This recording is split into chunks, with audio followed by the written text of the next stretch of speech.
This is William Green, and I'm at the intersection of Water and Broadway. That's Route 28 and Canal Street. You can see the intersection.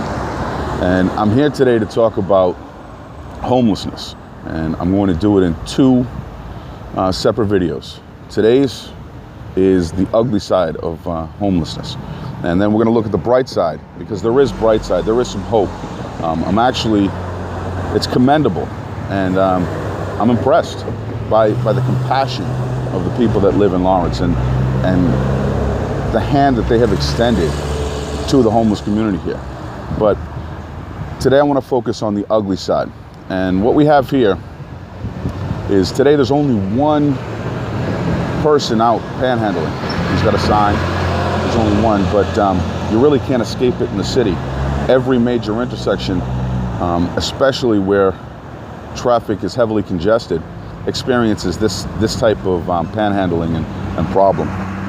So the first thing that I want to talk about is homelessness is, and the ugly side is a lot, and I would confidently say that the majority of the people in Lawrence that are living under the bridge, that are homeless, are caught in addiction. And that's a problem, because for every single addict that I see, that represents money. It represents money to drug dealers. And if we drive around the city and let's say we see 25 people that are addicts, homeless, they're here because their drug is here. They're here because they don't have to go very far to get high, which tells me that there is still a significant problem, drug problem in this city. So how do we address it? We've got to cut the roots. We've got to find out why they're coming here. We know they're coming here for the drugs, but why do they come and stay? And I believe it's because we make them comfortable.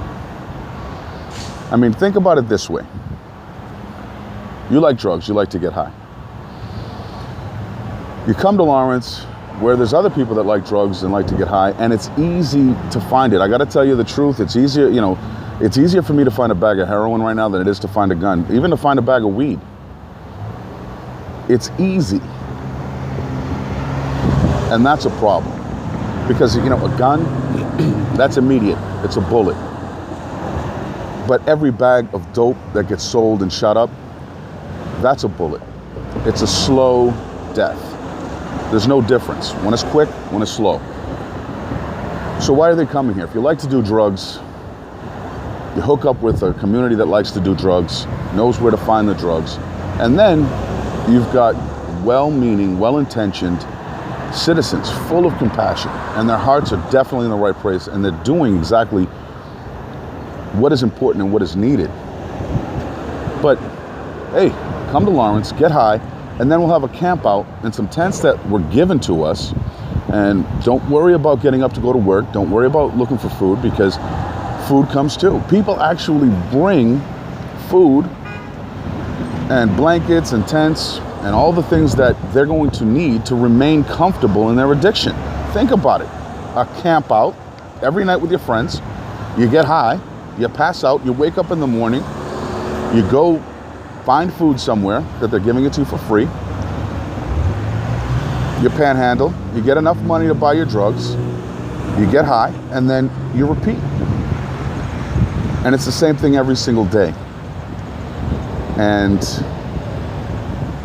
well, I don't have a particular problem with the homeless. I mean, if you talk to them like I have, they don't want to be in the situation. If you talk to the addicts, they don't want to get high every day.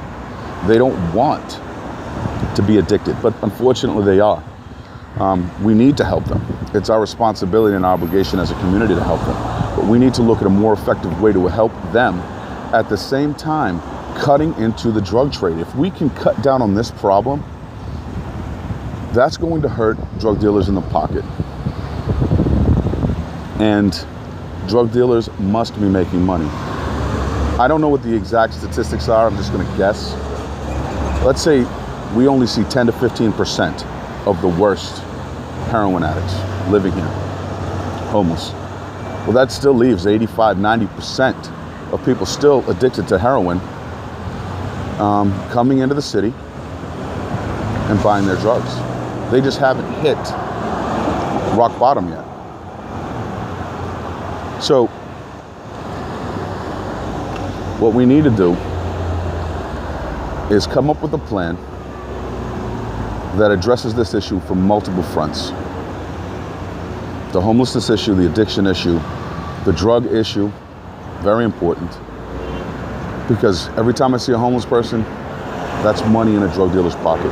And not a homeless person because of financial reasons, financial difficulties, families, people who otherwise would not be homeless, or there's no other factor.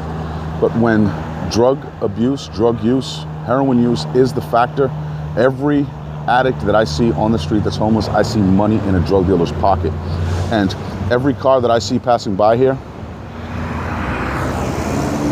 every car that feels that tug on their heart of compassion, to give the change, whatever money that they have, that's more money in a drug dealer's pocket. Don't stop helping, but let's look for a more effective way. Let's come together as a community and address this issue. I mean, you're talking about, this is the intersection of 110, negative. This is the intersection of Route 28 and Water Street. Route 28, that's a state highway. It's one of the most traveled routes in our city. And this is what we see. This is what we see.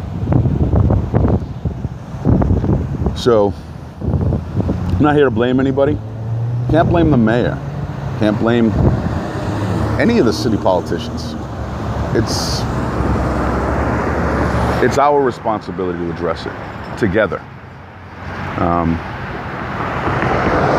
So we can't lose hope, and we have to remember that all people deserve their dignity.